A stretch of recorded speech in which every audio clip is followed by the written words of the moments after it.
Welcome back to my channel. फेरि पनि आज हामीले ट्रेडिसनल फाइनेन्सियल मेथडको कुरा गर्छौँ। हिजो हामीले कुरा गरिसकेको छौँ ट्रेडिङ अकाउन्ट र पिएल अकाउन्टको बारेमा छलफल गरिसकेको छौँ भने आज हामी छलफल गर्छौँ पिएल एप्रोप्रिएसन अकाउन्ट र ब्यालेन्स सिटको बारेमा छलफल गर्छौँ।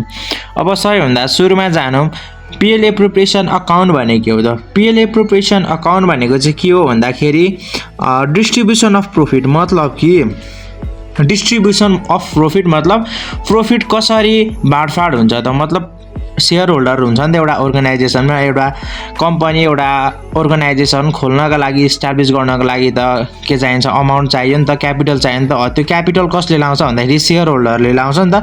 अब त्यो शेयर होल्डरलाई केही फाइदा हुनुपर्छ र त उनीहरूले पनि के गर्छ? अमाउन्ट इन्भेस्ट गर्छ, क्यापिटल इन्भेस्ट गर्छ, नत्र यत्तिकै त उनीहरूले पनि इन्भेस्ट गर्दैन नि त। त्यो प्रॉफिट अब अर्गनाइजेसनले त प्रॉफिट कमाउँछ, कि त प्रॉफिट कमाउँछ कि त लस बेहोर्छ नि त। तर प्रॉफिट कमायो भने पनि लस कमायो भने त्यही शेयर होल्डरहरूले नै बेहोर्नु पर्ने हुन्छ है। अनि मतलब अब प्रॉफिट कमायो, त्यो प्रॉफिटलाई कसरी डिस्ट्रिब्युसन गरिन्छ भनेर देखाउने खातालाई नै भनिन्छ हामीले पिएल एप्रोप्रिएसन अकाउन्ट है। अनि अब यसको फर इक्जाम्पलको लागि हेर्न सकिन्छ propose dividend, retain earning, interim dividend, corporate dividend tax and other is general reserve. अब होइन, प्रपोज डिभिडेन्ड भनेको के हो त है? प्रपोज डिभिडेन्ड भनेको के हो भन्दाखेरि सपोज गरौँ एउटा अर्गनाइजेसन भयो, अर्गनाइजेसनमा शेयर होल्डरहरूले के गरेको हुन्छ भन्दाखेरि पैसा के गरेको हुन्छ? इन्भेस्ट गरेको हुन्छ होइन। पैसा इन्भेस्ट गरेको हुन्छ र त्यो मुनि के हुन्छ? शेयर होल्डर मुनि के हुन्छ? एउटा बोर्ड अफ डिरेक्टर, यानि कि बोर्ड अफ डिरेक्टर यहाँ चाहिँ शेयर होल्डर पनि हुने गर्दछ कुन नै होइन। मतलब एउटा एजिएम भन्ने हुन्छ, त्यो साधारण सभाबाट बोर्ड अफ डिरेक्टर गठन गरिन्छ। अनि त्यो बोर्ड अफ डिरेक्टरबाट चाहिँ के हुन्छ भन्दाखेरि डिरेक्टरहरू छानिन्छ र त्यही डिरेक्टरहरूले के गर्छ भन्दाखेरि हाम्रो शेयर होल्डरहरूलाई चाहिँ यति पैसा दिउँ भनेर चाहिँ के गर्छ भन्दाखेरि एजिएममा के गर्छ भन्दाखेरि प्रपोज गर्छ, यानि कि प्रस्तावना तयार बनाउँछ भने त्यो रकमलाई भनिन्छ हामीले प्रपोज डिभिडेन्ड। यानि कि सपोज गरौँ फर इक्जाम्पलको लागि बोर्ड अफ डिरेक्टरले चाहिँ 10,000 के गरौँ मतलब प्रॉफिट, एउटा सर्टेन अमाउन्ट छ प्रॉफिट, त्यसमा चाहिँ शेयर होल्डर पर शेयर होल्डरलाई 10,000 दिउँ भनेर प्रपोज डिभिडेन्ड राखियो। अब प्रपोज डिभिडेन्ड चाहिँ जबसम्म यो चाहिँ के हुँदैन भन्दाखेरि शेयर होल्डरलाई दिएको हुँदैन। मतलब के गरेको भन्दाखेरि हामीले यो आङ्कलन मात्रै गरेको, अड्कल मात्रै गरेको, यति चाहिँ दिउँ भनेर। अनि यो चाहिँ कति बेला फिक्स हुन्छ भने जब चाहिँ के हुन्छ भन्दाखेरि एजिएम यानि कि साधारण सभामा पेश भइसकेपछि के हुन्छ भन्दाखेरि यो 10,000 वितरण गरिन्छ। अब एजिएममा त जे पनि बन्न सक्छ। अब 9,000 बाँडिदिउँ न त, यसपालि 1,000 कोषमा राखौँ, रिटर्न अर्निङमा राखौँ, जेनरल रिजर्भमा राखौँ, जेनरल रिजर्भ रिटर्न अर्निङ पनि भन्छु है, त्यसमा राखौँ न त भन्ने पनि हुन्छ नि त होइन कति शेयर होल्डरहरू। र त्यसलाई नै हामी के भन्छौँ भने प्रपोज डिभिडेन्ड भन्छौँ है। अनि अब अर्को चाहिँ हाम्रो रिटेन अर्निङ आयो नि त। रिटेन अर्निङ भनेको के हो भन्दाखेरि फ्युचरमा इन्भेस्टमेन्ट गर्नको लागि, या मतलब फ्युचरमा इन्भेस्टमेन्ट गर्नको लागि अब हामीलाई पनि चाहिएला नि त फ्युचरमा कतै अब एकदमै फाइदाजनक हुन्छ भने त्यसको लागि हामीले बनाएको एउटा छुट्टै कोष हुन्छ नि त होइन। त्यो कोषलाई के भनिन्छ भन्दाखेरि रिटेन अर्निङ भनिन्छ है। त्यो रिटेन अर्निङ चाहिँ फर्दर यानि कि अपकमिङ यानि कि फ्युचर इन्भेस्टमेन्टको लागि युज गर्ने एउटा अमाउन्ट हो जसलाई भनिन्छ रिटेन अर्निङ है। अनि अर्को छ इन्टेरिम डिभिडेन्ड। इन्टेरिम डिभिडेन्ड भनेको शेयर होल्डरलाई दिने डिभिडेन्ड, यानि कि प्रपोज डिभिडेन्ड हुन्छ नि त। प्रपोज डिभिडेन्ड भइसकेपछि हामीले भनेको थियौँ एजिएममा गएपछि त्यहाँ सुनाइन्छ आफ्नो उयो डिभिडेन्ड कति दिने भनेर। त्यो डिभिडेन्ड आइसक्छ नि त। डिभिडेन्ड के हुन्छ भन्दाखेरि यति दिउँ भनेर एजिएमले के गर्छ? डिसाइड गर्छ र डिसाइड गरेपछि जुन दिएको हुन्छ डिभिडेन्ड त्यसलाई भन्छ इन्टेरिम डिभिडेन्ड है, इन्टेरिम डिभिडेन्ड भनेर। अर्को छ हाम्रो कर्पोरेट डिभिडेन्ड ट्याक्स, यानि कि अब त्यो डिभिडेन्ड शेयर होल्डरहरूलाई दिनुभन्दा अगाडि नै हामीले डिभिडेन्ड दिनुभन्दा अगाडि नै तिरिने एउटा ट्याक्स हुन्छ, त्यसलाई भनिन्छ कर्पोरेट डिभिडेन्ड ट्याक्स। अनि अर्को छ हामीसँग जेनरल रिजर्भ। जेनरल रिजर्भ भनेको चाहिँ कस्तो भन्दाखेरि अपकमिङ क्राइसिस, यानि कि अपकमिङ क्राइसिस मतलब आउने फ्युचरमा आउने जुनसुकै रिस्कहरू छ त्यसलाई म्यानेज गर्नका लागि एउटा बनाएको छुट्टै कोषलाई भनिन्छ जेनरल रिजर्भ।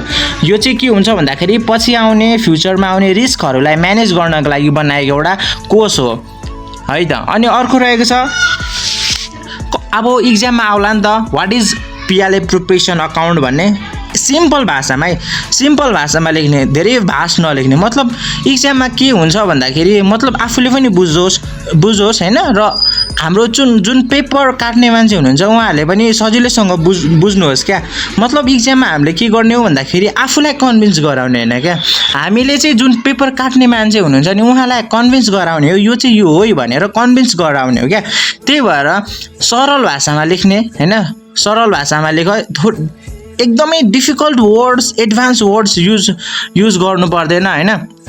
अब यो रहेको छ पिएलए प्रिपरेसन अकाउन्टको definition, component of financial statement that shows how the profit is distributed among different parties भनेको छ। मतलब अघि भनिसकेँ मैले, शेयर होल्डर यानि कि डिफ्रेन्ट पार्टिज मतलब शेयर होल्डरलाई कसरी, शेयर होल्डरहरूलाई कुन क्षेत्रमा यानि कि प्रॉफिटलाई कुन क्षेत्रमा वितरण गरिन्छ, बाँडफाँड गरिन्छ भनेर देखाउने एउटा खाता, एउटा फाइनेन्शियल स्टेटमेन्टको कम्पोनेन्ट नै के हो भन्दाखेरि हाम्रो पिएलए प्रिपरेसन अकाउन्ट हो।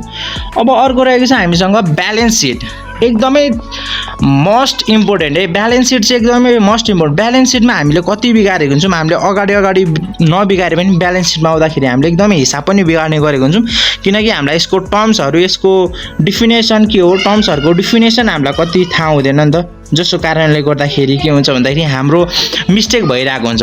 अब ब्यालेन्स सिट भनेको त मतलब के हो भन्दाखेरि ब्यालेन्स सिटको कामै के हो भन्दाखेरि सोज एसेट्स, लायबिलिटिज एन्ड क्यापिटल।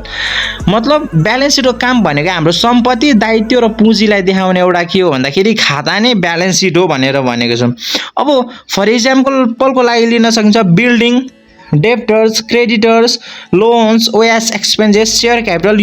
यसको बारेमा मैले अगाडिको भिडियोमा क्यास फ्लोमा पढाउँदाखेरि नै भनिसकेको छु। क्रेडिटर्स भनेको के हो, डेप्टर्स भनेको के हो, लोन भनेको के हो, ओएस एक्सपेन्सेस भनेको के हो, सेयर क्यापिटल। तर अहिले पनि भन्छु, मतलब डेप्टर्स भनेको के हो भन्दाखेरि हामीले के हुन्छ भन्दाखेरि ऋण दिएको हुन्छ नि त कसैलाई, मतलब सामान के गरेको हुन्छ भन्दाखेरि क्रेडिटमा बेचेको हुन्छ नि त, त्यो हाम्रो डेप्टर्स भयो। त्यो आउँछ नि त, त्यो आएन भने त एउटा ब्याड डेब्ट भयो, तर त्यो आउँछ भने त्यो डेप्टर्स हुन्छ है।